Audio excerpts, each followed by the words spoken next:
Damn, son, where'd you find this?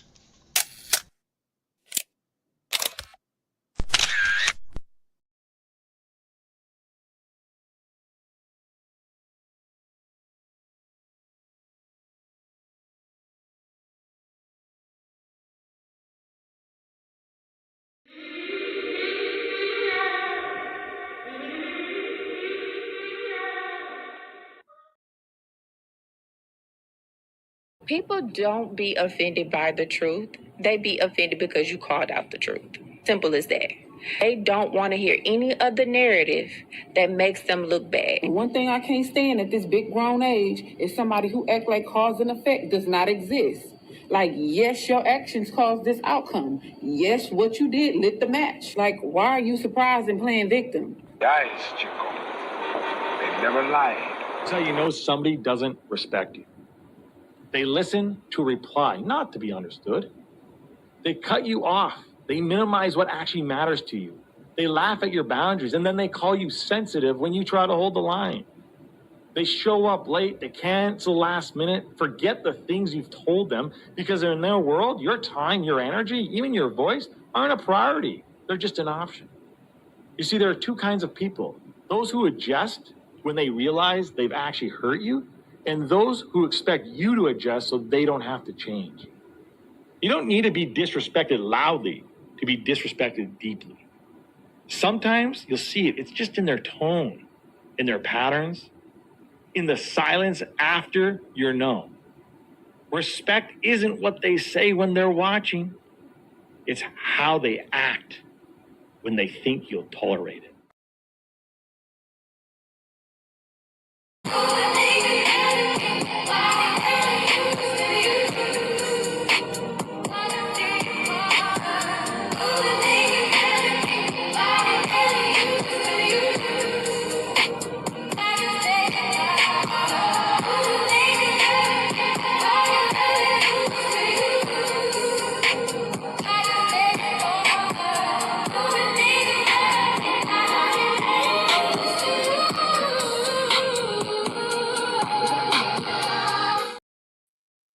Yo. What's good? What's good? What's good? What's good? Peoples, how y'all feeling today?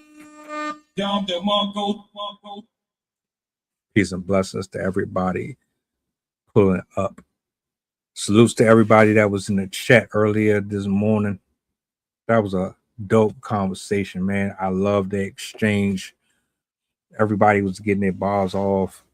Shout outs to Rob. Shout outs to Sid. Shout outs to the panel. Shout outs to y'all, man. We're about to close out this year, and we still here. I think that's a cause for celebration. I got Coach in the building. I got Zay in the building. So you already know we gotta chop it up. Do me a solid, like, share, repost. Let the people know that we are on. You see the title. I got the footage. Let's go ahead and bring everybody up. Yo. What up? What's up? Yo, what's up? What's good? What's good? What's the word? Chilling, man. Just happy to be here, man. Yeah, man. It's Thursday, almost Friday. Yup. Ready to get it in? Always. Hey, look, man. Shout out to Sydney. She shared this story with me.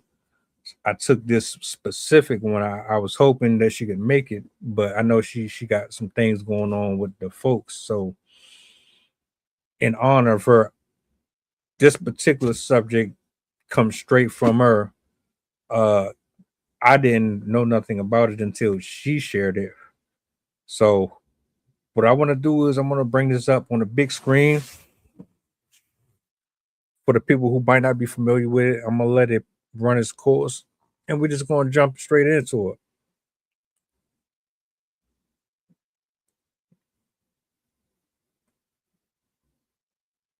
Only is the Utah dad that forced his 3 young children up a 10-mile treacherous hike charged with torture, but he's now being held with no bond for attacking his wife with a hatchet. If you'll remember the story, back in October, Micah Smith took his 3 young children, 3, 4, and 8 years old, up a 10-mile hike through a mountain in treacherous weather. Result, even after they were begging to stop and go down, with him pushing that it was just going to be a good experience, even texting his wife, scolding her for having to do this alone. One of those children is still in the hospital from hypothermia. The child was unconscious when emergency services reached them. The child had to have emergency surgery to remove a portion of their skull. Well, Samantha and Micah decided while their child was in the hospital to rent an Airbnb to be closer. During this time that they were there, they got into an altercation. At some point during this altercation, Micah had gone into the bathroom and then he stormed out. He picked Samantha up by her shoulders, threw her on the couch, straddled her, all while holding a hatchet. When Samantha tried to pick up her phone and call for help, he grabbed it out of her hand, threw it at the wall. Still, she managed to wiggle out, run into the street yelling for help, and law enforcement was called. So now he's being held with no bond. So not only is the Utah dad that forced his 3 young children up a 10-mile treacherous hike charged with torture, but he's now being held with no bond for attacking his wife with a hatchet. If you'll remember the story, back in October,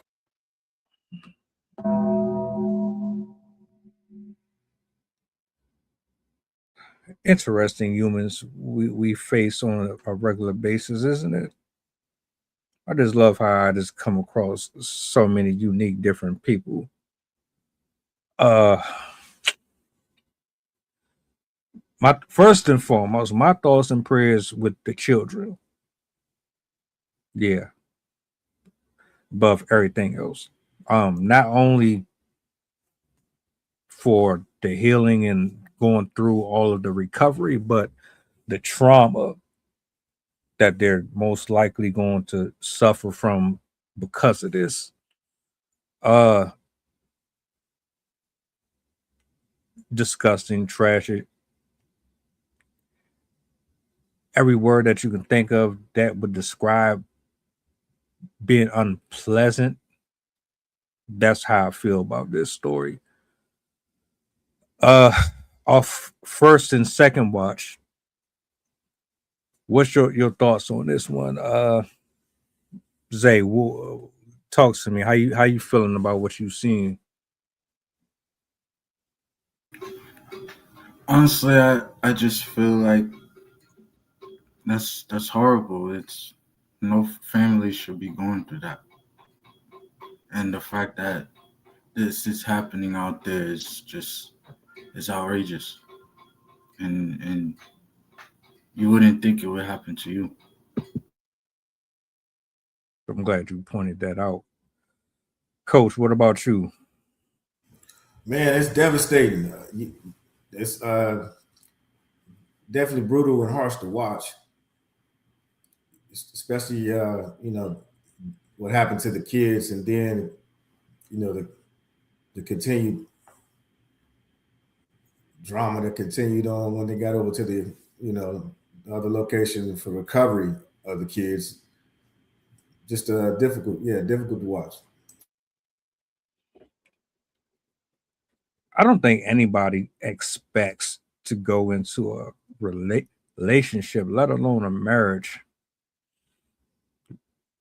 having this in the back of their mind that one day the love of your life is going to be responsible for your hurt ever. So it's like you see stories like this, it's hard to believe that they happen, but you hear about it so frequently. It's like, all right, now we have to discuss and we have to put this on the table. The brother, in my opinion, I don't know nothing about him. I didn't go into his medical history. I didn't pull up any type of files on his psychosis or nothing like that. But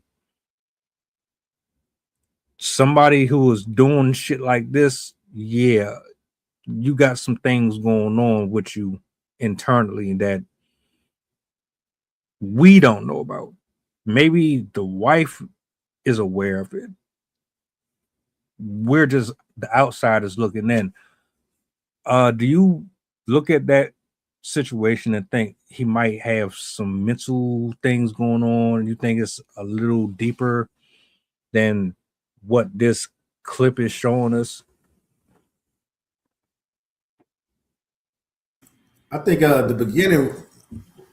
I think the beginning is, you know, if you have kids, you can probably relate a little bit as far as for the pushing them aspect goes, and then maybe sometimes if you are living, because you see a lot of parents kind of live vicariously through their kids, maybe push on to them the things that they wish they would have had or wish they would have done.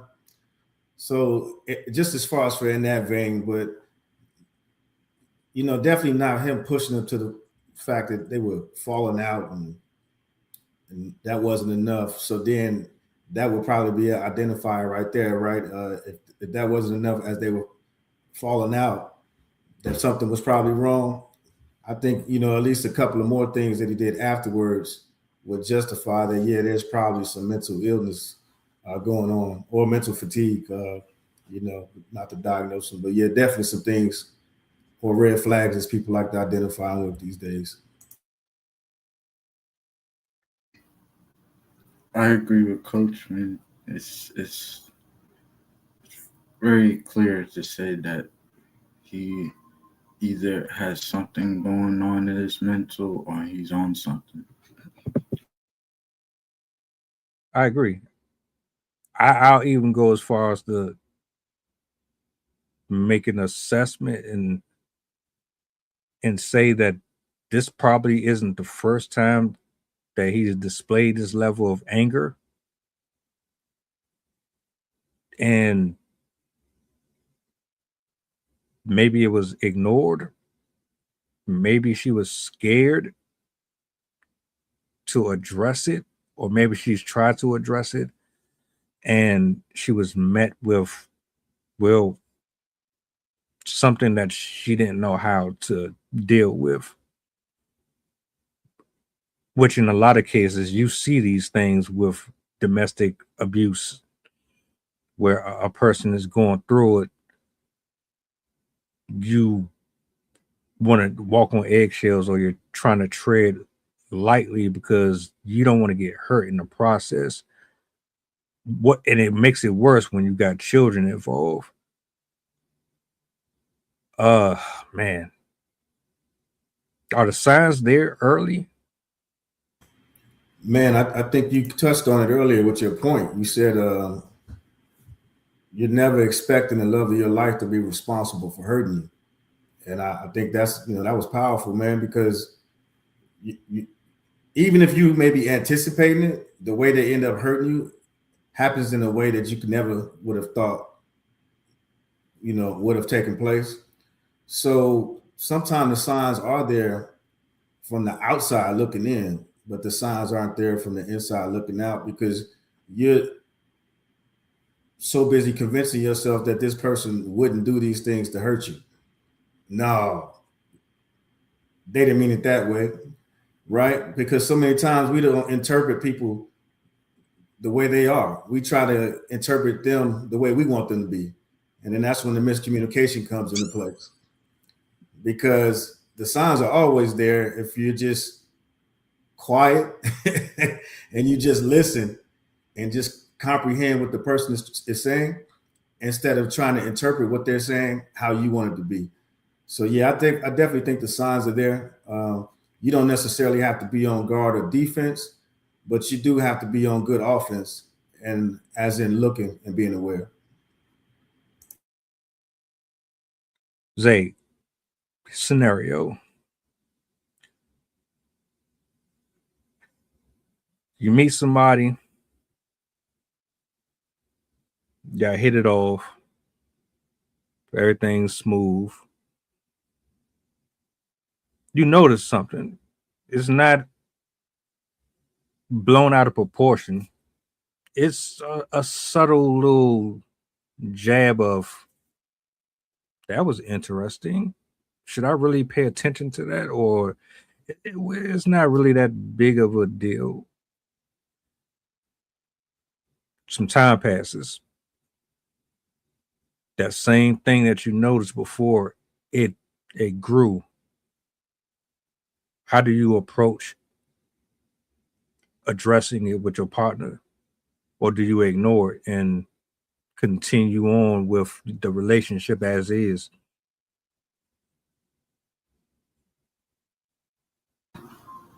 I would say, listen,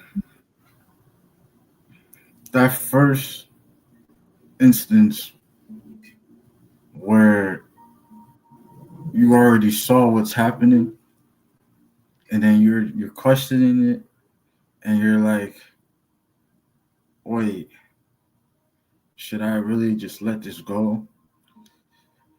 I feel like you should be more conscious of what you're thinking at that point, right?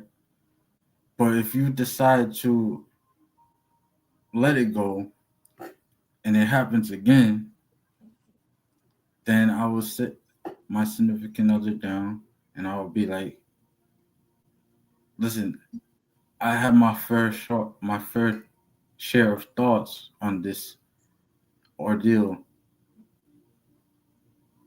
and I want to have an honest communication with you, an honest conversation with you about how I'm feeling in this moment. I should have approached it then, but I'm approaching it now, so we don't have any issues further down the line. And if they continue to push past what I just said, then it's a wrap, in my opinion. Hey, that was good. That was real good, Zay. Hey, let's double back real quick on your analogy. You said the jab, right? So, I mean, if you watch boxing, you can get knocked out by a jab. Don't disrespect the jab, especially if you can't slip that jab. You know what I mean? They keep jabbing you, and keep hitting you with that passive aggressive communication, and that's what the jab is. It's that passive aggressiveness. Then eventually you get tired of it.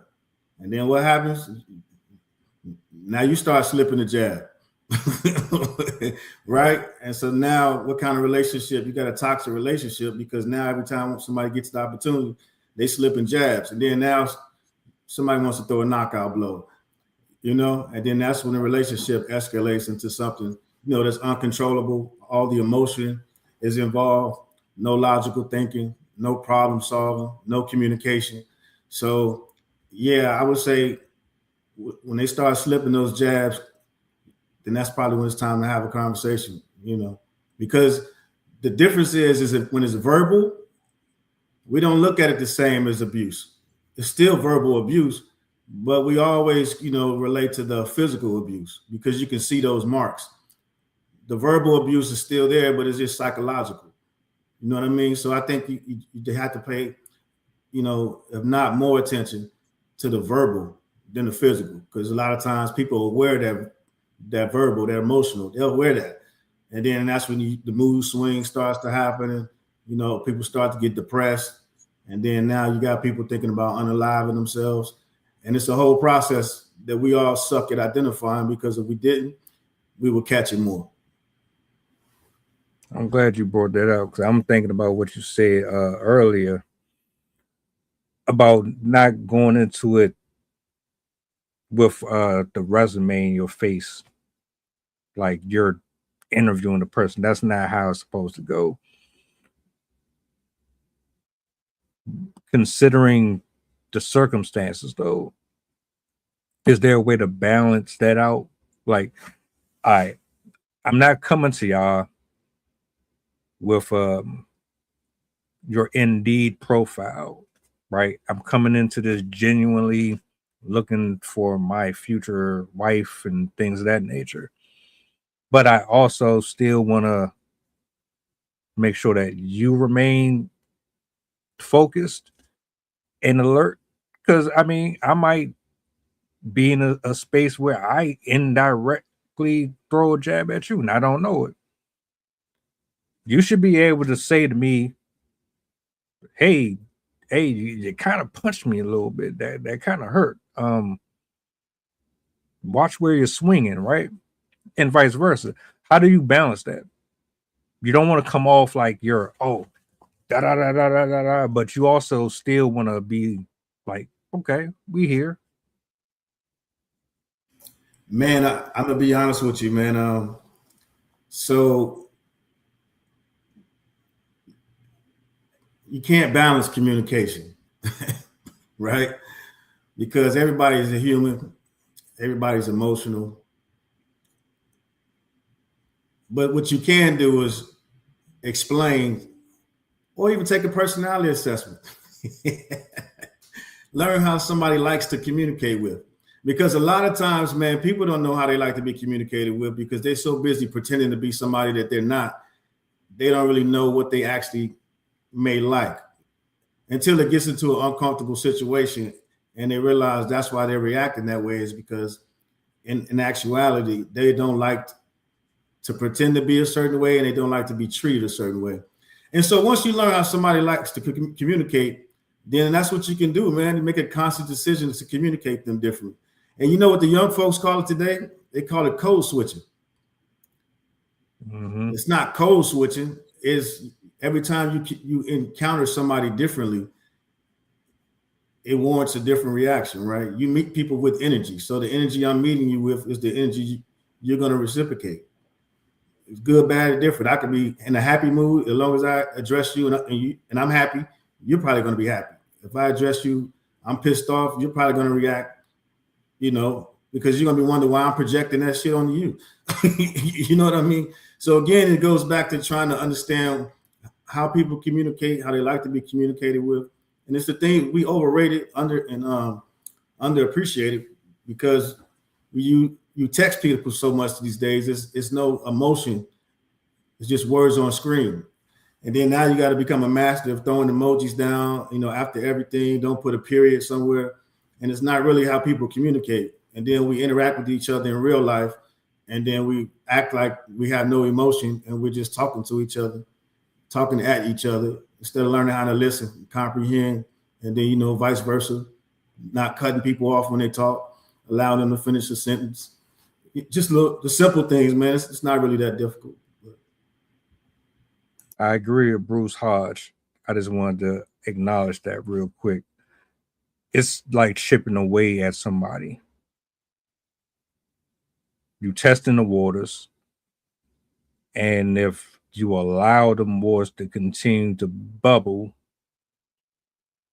eventually you're going to wear the person down if they don't really know themselves.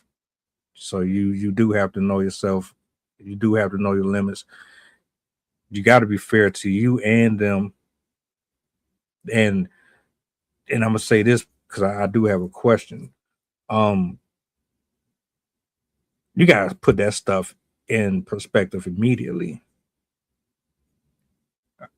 We're talking about a woman who had children with this person. So it's like, before I even consider that, I got to make sure that, this is where we got to draw the line on both sides. Because if I see danger or potential for it, there's no way we can move forward with a wedding and all of that stuff. Like that's crazy to me. And sometimes I'm looking at people like you are so in love or enthralled with the idea of it, and you're so infatuated with the person that you'll take that negative and you'll keep brushing it aside. You can't do that. So I was going to ask, and this is a question for anyone though.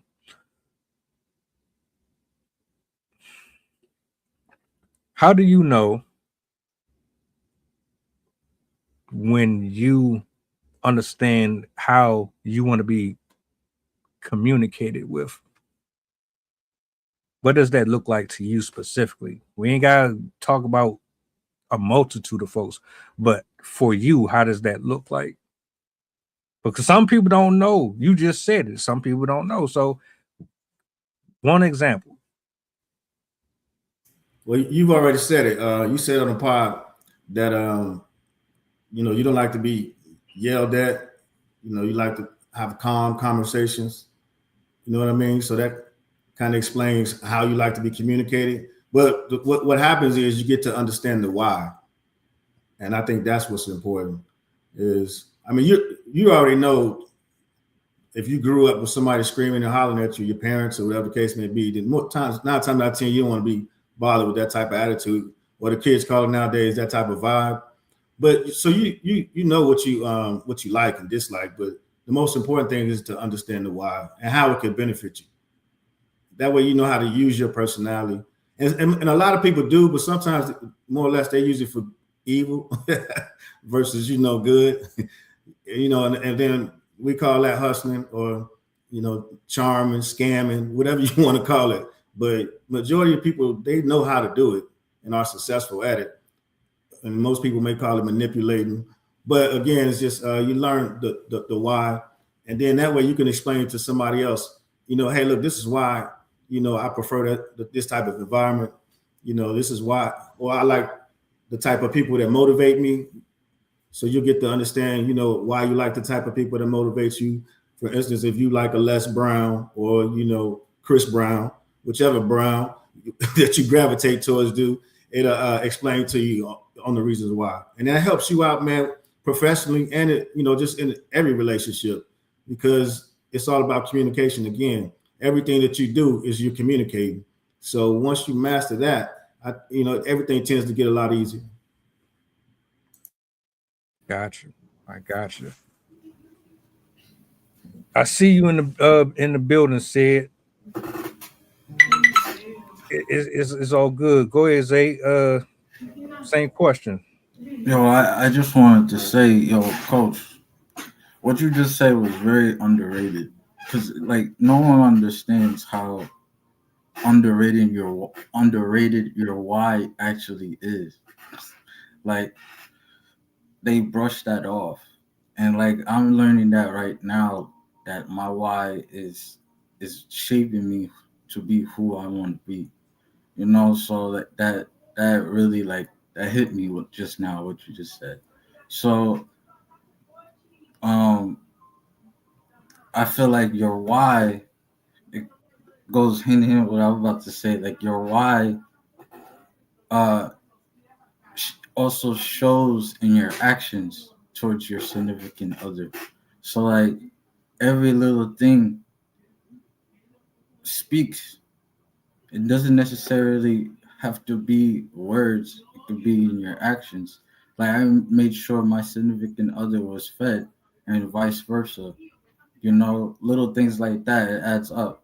So I think why you're doing those things, it shows very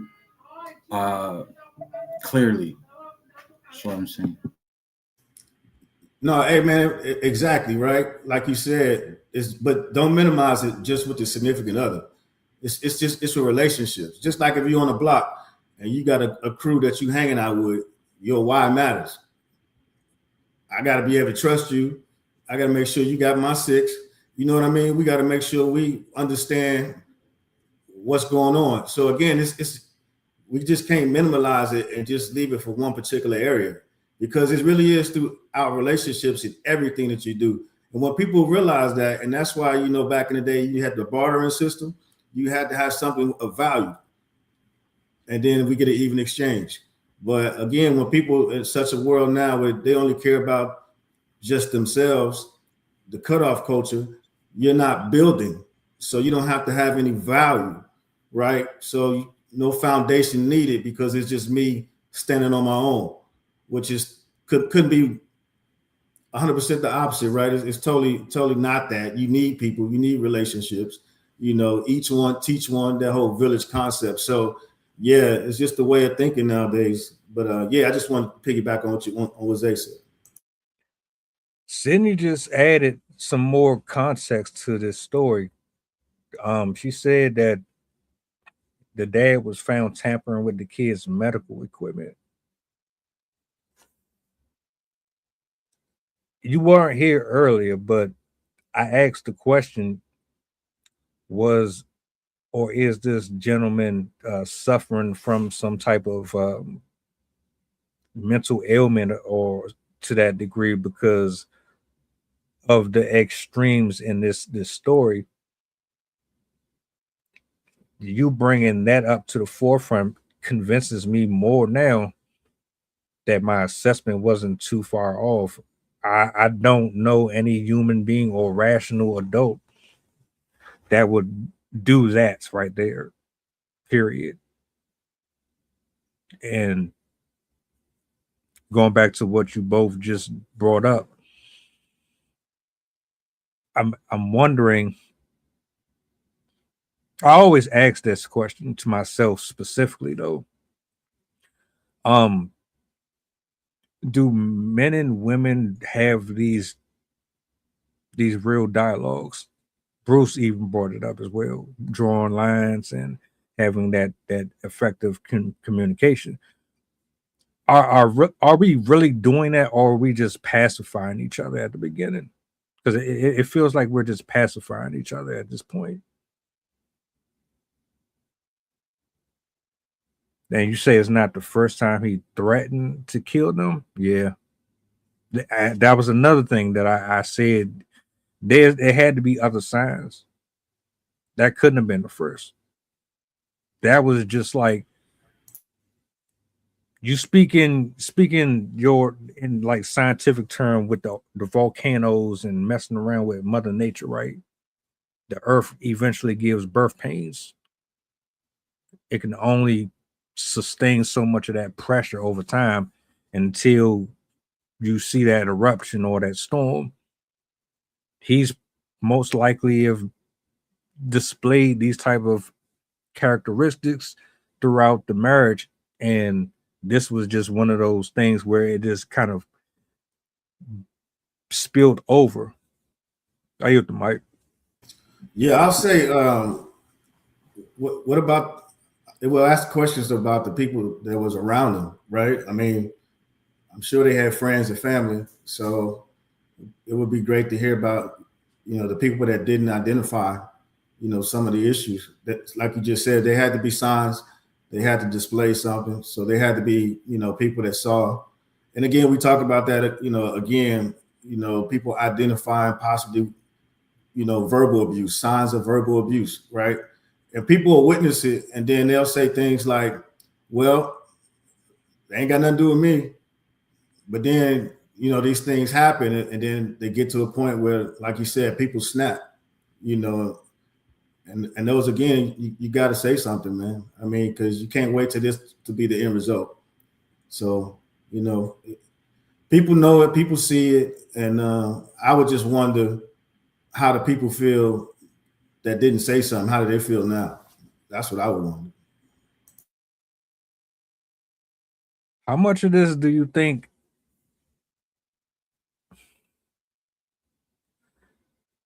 could be minimized if people listen more to their friends and family? Because I mean, be honest, most people are not going to listen to you. Yeah, none of it. Yeah, none of it. But that's not the point. The point is, right?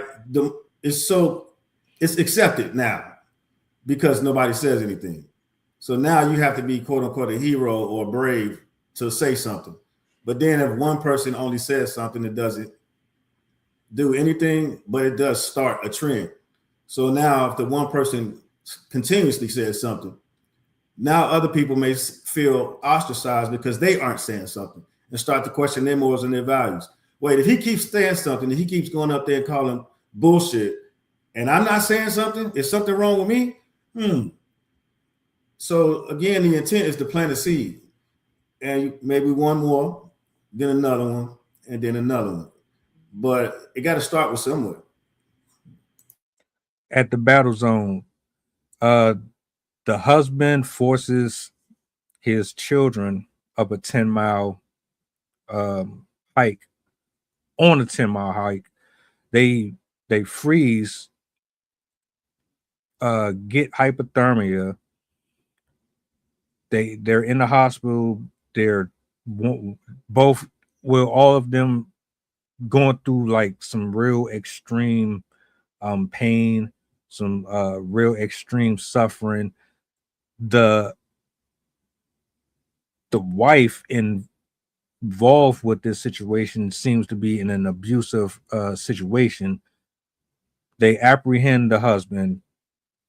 He's being held without bond.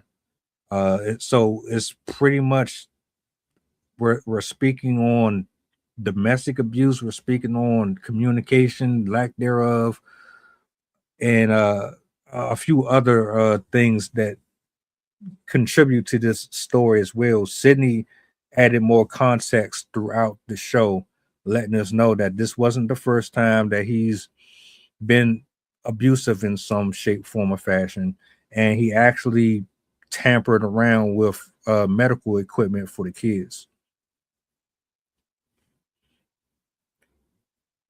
Zay, real quick, because I had some follow-ups.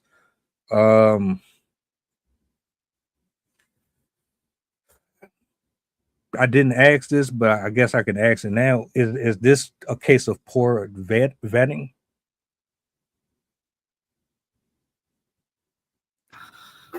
Like in terms of like doing your research on the person? Right. I mean, they got married, and okay, you got married, but so what? Just because you got married, that don't mean that you actually went through the proper process to, some people just hitchhike and go down to the court office and fill out some papers because, oh, we caught a vibe. You know what I'm saying? So yeah, that's my question. I mean, I feel like that point is valid because that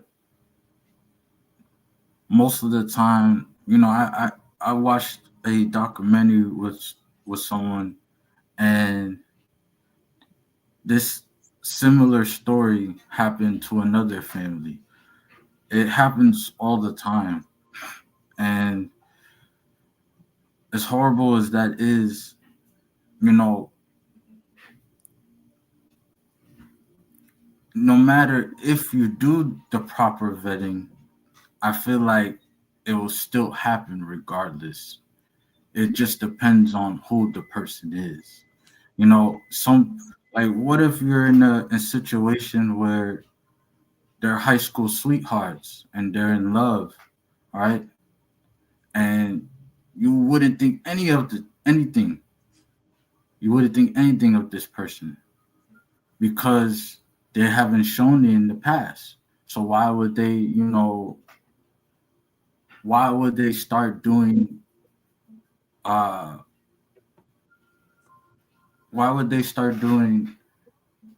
things that mess with you now, if that makes sense? But I just feel like no matter if you do the proper vetting or not, you should just remain aware no matter what. And I feel like, yeah, I'm going to keep it at that. I gotcha. Sid, you're the founder of this story, so I know you have a little more history with this one. We pretty much spoke on a few things here. Is there some more context that you want to add to it? Anything from what we said or we missed? I'm not sure. I didn't catch all of what you guys were talking about because I didn't recognize that you were streaming until I went on YouTube and I was like, wait a minute, there's a live stream right now? Dang it. And then I looked at the time. I'm still not used to the time difference. But some of the things that stuck out to me that really were red flags to me is he recorded a lot of videos while he was up there. And he also was texting his wife one of his excuses that he gave was he didn't have service, but he was still texting his wife, and he also had service.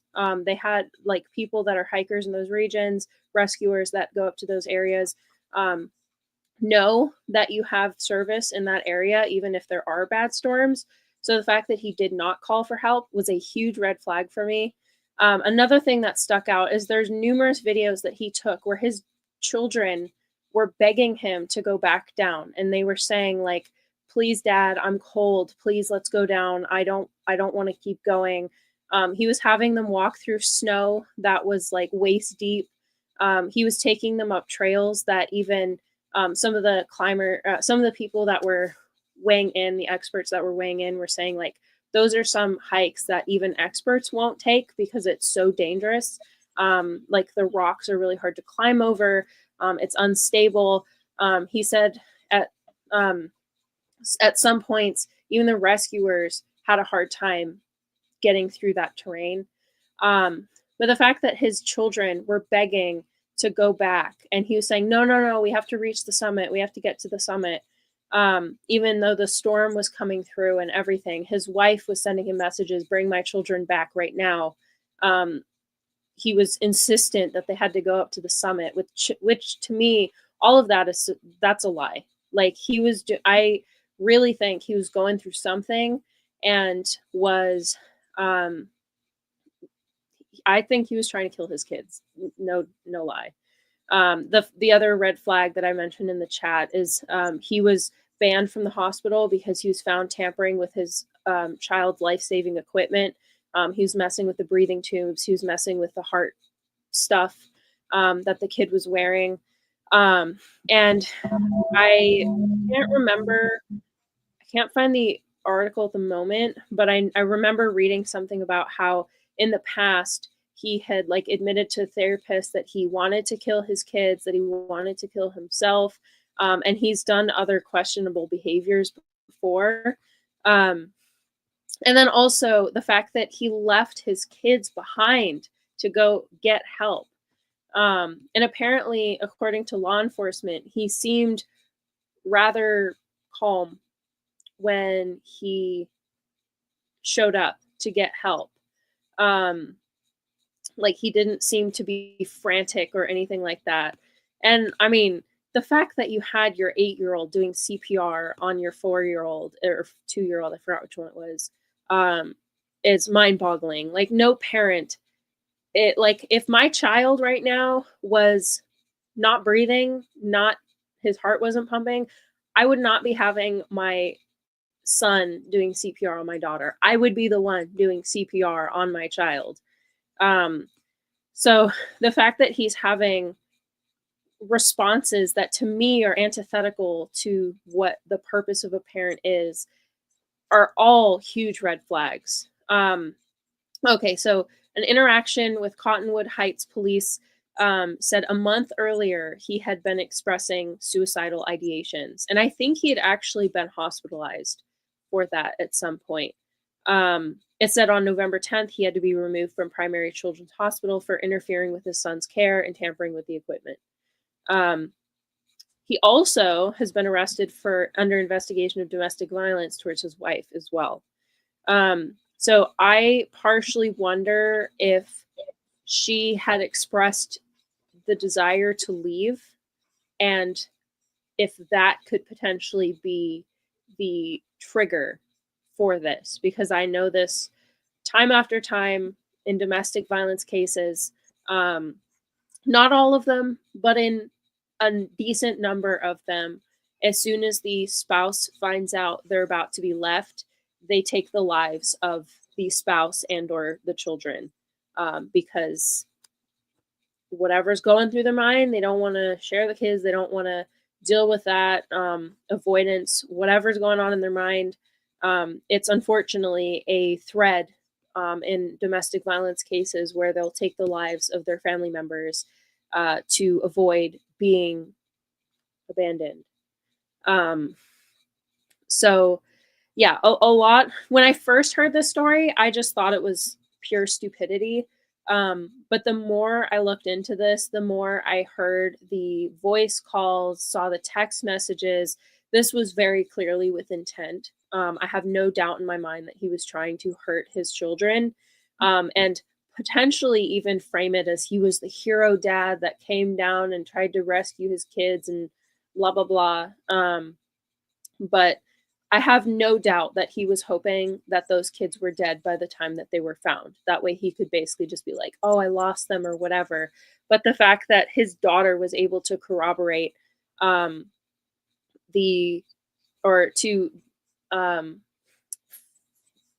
combat the lies that he was telling, and she had the wherewithal to understand what was happening, I think was his undoing in a sense. Because obviously, like that 4-year-old, the 2-year-old, they're probably not going to be able to understand what was happening, but she definitely seemed to understand what was happening. I think she even said that in an interview. She thought that he was doing this on purpose. Like she felt really off about the whole situation and didn't feel like he was listening to them at all. So yeah, the fact that multiple people, and I think even they ran into like parks and whatever, and they also were saying like, you should not be going up there. There's a storm coming in. Like it is unsafe. It is not good for these kids. Ignored his kids, ignored his wife, ignored authorities. There's no doubt in my mind that he was going through something and he had the intent to kill those children.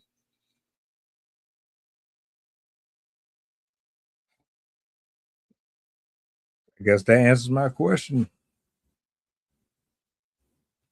And like, I'll just say this, me not even having all that information, just off of the little I heard, I knew something was off. Like it's not that difficult to pick up on some of these signs, because that was pretty much Armageddon for a child to me. And if you're willing to do that, I know you've said and done other things that would lead up to that, which is how we ended up on the conversations about vetting and conversation and actually having boundaries and standards and going about really actually getting to know these people before you walk down the aisle with them or before you put that bubblegum ring on them and say, oh, we're boyfriend and girlfriend now. You know what I'm saying? And I mean, a lot of people get in these relationships with people assuming that it's going to be everything that they put in front of them initially, but you know that this isn't really you. They know that that isn't really them. And then what ends up happening is you find out that you should have just laid it all out there at the beginning so you wouldn't be here. I'm not blaming her 100% for this. This is monstrous. What I am saying is we don't have this situation unless you're just that blinded by your feelings for the person that you just wave all of these red flags and you just continue to pursue them anyway. That's why I asked earlier. Let me go back to it. Is there a case of poor vetting? Was that? Because to me, every time you see somebody that if you get into a situation where a person cheats or they put their hands on you or they're emotionally or mentally abusive, it's because, well, you didn't do proper research on the person before you got extremely close to them. I yield the mic.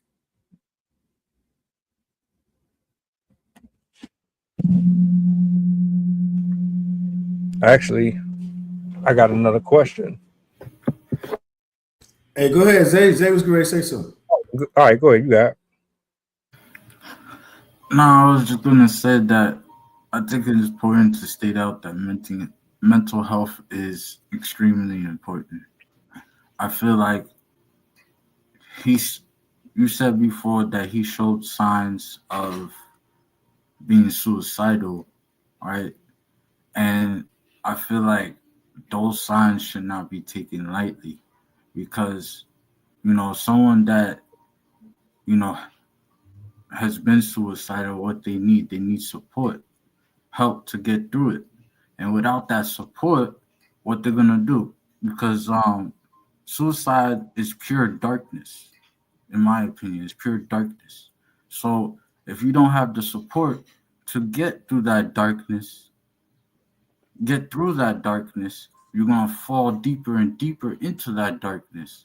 And then you're going to start thinking more negative things towards not only yourself, but to other people. So I think it's important to state that you should support your people if they're down. So all of that can prevent this situation from happening at all. So just keep that in mind, in my opinion.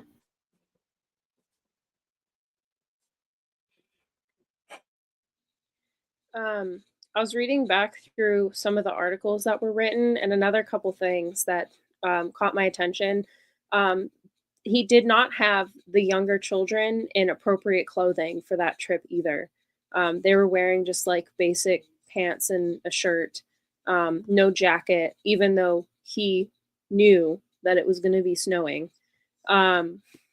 He also, the other thing too, obviously this is more speculation. There's no proof of this, but his son was unconscious because, as the father said, he fell and hit his head, which makes me wonder, did he do something to his kid?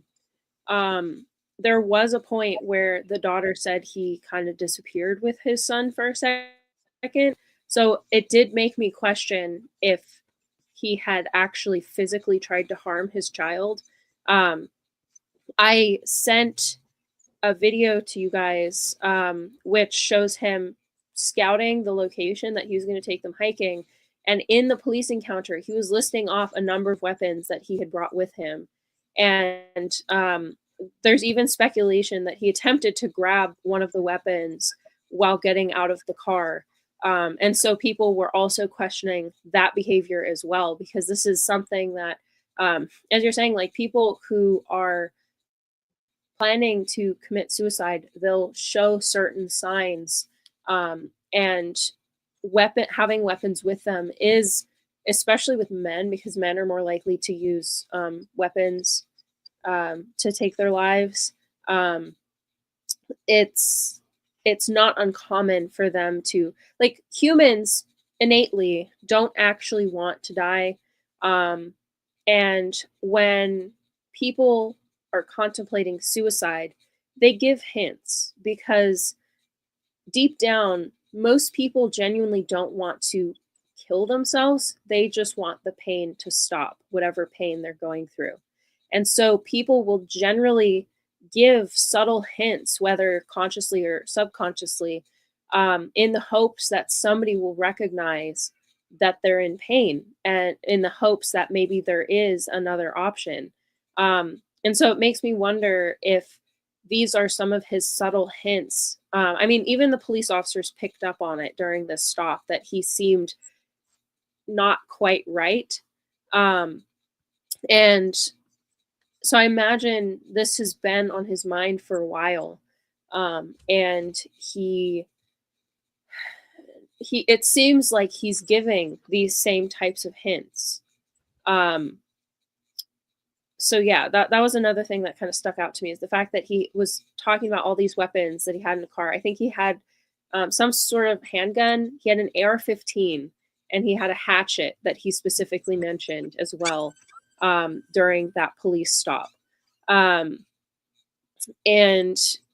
I imagine he could have even had other weapons, but again, that's just my speculation. That's not something that they had mentioned in any of the reports. But yeah, that is, I mean, I have a psych background. My focus was like suicide and I'm forgetting the word for it, but I really focused on people that had depression and stuff like that. And that is a red flag that people give off if they are talking about weapons, if they're showing off weapons, or like other methods of suicide, like they're mentioning drugs that they are taking. Some of those can be indicators of somebody's state of mind, and that was something that came to my mind when I was watching that. Just the clip you shared in the private chat. I just figured I'll play it real quick before we wind down to solution-based replies to close out. Thank you for adding extra context to this story. And actually, I'm glad you brought up those points for the audience, because a lot of people, they weren't aware of what happened here. I wasn't, but I'm gonna play this real quick, and then I'll yield the mic to anybody who wants to add on to, some solutions in terms of moving forward for anybody who might be in this or considering moving forward in something potential. The story we've been following very closely here on KSL TV. A father accused of taking his children hiking during a winter storm. News specialist Andrew Adams joins us live right now with more on this story. Andrew, what'd you find? Well, prosecutors have described Micah Smith's behavior as spiraling, and last month he was charged in an unrelated alleged domestic violence assault case. But police say this encounter shows a week prior to that fateful hike, his mental state had some concerns. It was October 4th in Cottonwood Heights, and an officer had spotted a truck with no visible plates off to the side of Wasatch Boulevard. What's up, man? Hey, bud. Everything all right? Yeah, I'm just trying to find the trailhead for young people. The driver, identified as Micah Smith, said he also didn't have his registration or license, which prompted a closer look from police. I do have a firearm. Okay, appreciate that. Yeah. Keep your hands away from him. I'll keep my hands off mine. It was snowing up the canyon, so our officers were trying to figure out if he was okay. I'm going through a really hard time. I can't even believe. Smith said he wasn't looking to harm himself or anybody else. I'm hiking up to the top of the mountain, man. Today? Today. But the officer in his report expressed concerns about the man's mental state, and he asked Smith if he could retrieve his gun for safety reasons. Please exit the vehicle. Stand right here. Do not grab for it. Hey! He was making comments about going hiking, but he wasn't in any type of clothing that was hiking type clothing. He was in a tank top. In addition, Smith acknowledged he had other weapons with him, including an AR-15. Axe. So all things that we would have to be worried about, right? Yeah. On a normal stop for safety. It was 1 week later that prosecutors said Smith acted in a, quote, depraved manner, taking his kids, ages 2, 4, and 8, hiking up a mountain in Big Cottonwood Canyon in a snowstorm. First responders said they found Smith's 4-year-old son with no pulse and a body temperature of 62. And the dad now faces felony child torture and abuse charges. It's a tragic incident, and I wish it could have been stopped prior. I'm not letting him walk off with his guns. Well, he's not in any mental condition to be. I get that. Police said while they impounded Smith's truck, they had no legal reason to seize his guns and released him to a friend with those weapons. Magazines removed. I don't know why you had to help me. Like this, I was minding my own business. They say the situation underscores the challenges of dealing with mental health crises. The information we had, there was nothing that we could have done that day. Well, according to police records, Smith was also escorted from Primary Children's Hospital in November for interfering with patient care and tampering with equipment. He continues to be held without bail at the Salt Lake County Jail. All right. I mean, we dissected this one as much as we could here. I would like to leave a positive I would like to leave a positive outlook on how to move forward in this situation. We still have to do a whole thing on mental health, especially with men. That's for a later date, but just as a collective overall, consuming all of this, and based on everything that we spoke here, what do you say to somebody who is either entertaining the idea of moving forward with somebody, and what do you say to somebody who is probably already in the midst of the relationship with a person, and you want them to find a way out of it safely as possible? I'll yield it to let's go with Zay.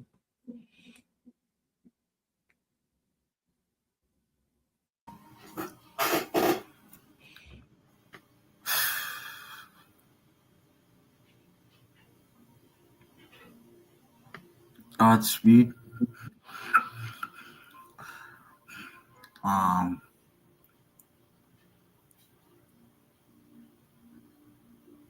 Stay aware. You are always blessed, no matter what obstacle is thrown at you, even this relationship that you are in. You will get through it. That's all I'm going to say. You will get through it. Just have faith. Stay strong. Communicate. Do all the things that you should be doing. Don't minimize those things. I like what Coach said. Don't minimize those things. Sid, what about you? 100% corroborate that. Don't minimize it. If somebody is even hinting at stuff like that, take them seriously. I know some people, especially if they have recurrent issues with mental health, this is something I've experienced myself. People will come at you and be like, "Oh, you're making it up for attention. You're doing this just because you're whatever." Like, people have their reasons, but take them seriously, because you don't want to be wrong and to not take somebody seriously when they do intend to take their lives. And consider yourself, I mean, in loose terms, consider yourself lucky too, because a lot of the time people don't give signs enough to pick up on. And so a lot of people find out too late that their loved one is planning to take their lives. And so if somebody does come to you or is starting to show signs that they may be considering taking their own lives, take them seriously and do everything you can to get them the help that they need. It's something that can happen very quickly, and people can have a lot of reasons for doing so as well. So yeah, take people seriously when they are showing these signs. And then also on the other end of the spectrum, in terms of abusive situations, domestic violence, child endangerment, also take those seriously. If you are a spouse, if you are a mother or father of even your child, and you're seeing this behavior from your adult child, if you're seeing this from your friend, do not hesitate to go to authorities about that, because children are very vulnerable, and they're not going to be able to voice those things for themselves. And oftentimes a partner or a parent that is abusive is going to also be manipulative. They're not going to allow that person to understand the full extent of what's going on. They're going to gaslight, and they have all sorts of tactics to keep you from telling people or keep you from recognizing the abuse that you're being put through. And if you see those signs in other people, especially if they're children, I mean, granted, do it for adults too, but like, especially for children, because they cannot do that for themselves. You have to step in and you have to do something, because I hear this very frequently. I investigate a lot of stuff like this, these cases. They saw the signs, but they brushed it off because I don't want to believe that about that person. And it had deadly consequences. So do not hesitate to reach out. I know a lot of people have issues with like snitching or turning people in or even being wrong. But honestly, in these types of cases where it can be life and death, it is much better to be wrong and that person was just being whatever they were doing than to be wrong and lose the lives of these individuals who could have gotten help. So yeah, if you ever see these signs, do not be afraid to help people. And for women, if you are in these circumstances and you feel like you cannot get help, like you're in danger, my biggest pieces of advice, especially if it's somebody that's like basically trying to keep you hostage, get the word out to somebody. One of the most effective methods that I've seen is finding a reason to get out in public. For example, a recent case that I saw, a woman was being abused by her husband, so she insisted that they had to go to the vet to take their dog in, and she just passed a note to the veterinarians in the office, and she was able to get herself help, and he had been planning to take her life. A symbol that a lot of women are starting to use in public is the hand sign to let people know that you're in a domestic abuse situation. And using that, if you're in public, let somebody know. That way they can get you the help and connect you with the help if you're not able to get it for yourself. If you are able to get help, domestic health hotline, going to a hospital, going to a police station, all of these places will be able to help you. There's also women's shelters, homeless shelters can also have stuff like that. But anyone involved in care, and honestly, even your neighbor, your teacher, and like your kid's teacher, all of these people are mandated reporters, and they're going to be able to step in to get you that help that you need. So do not be afraid. It is much better to go and get that help than to keep putting up with it in the hopes that things will improve, because oftentimes in true domestic violence situations, they're not going to improve, and it could end in losing your life. So yeah, don't be afraid to step up. Don't be afraid to get help. You're worth living. So yeah. You got it, Coach. Yeah, so I'll just say, one thing we have to do is just unlearn, some of the things we've learned growing up. Things simple as, trying to be tough and just pushing through it. You'll go to the mechanic to get your car fixed. You'll go to the doctor when you're sick. So just make sure you get them some help. Don't try to do it yourself. And don't feel bad about it either, because you're not the subject matter expert. A lot is not focused on the people that's surrounding those people, and maybe supporting them a little bit more to encourage them to step in and do some things. So and get educated on the topic, because sometimes, again, you don't know what you don't know. So do your research and get educated. That way you can help somebody. Great topic. Definitely. I look forward to chopping this one up, man. Blessings to everybody who pulled up to the chat, wherever y'all watching from. I hope this helped y'all. The open mic tomorrow, 8:00. We here. I'm excited. Looking forward to that, man. I got to do some updating. But we're going to close the week out strong. I hope you guys drop safe, stay warm, have a great day at work, and see y'all tomorrow. Oh, do me a solid before. Hold on, wait a minute.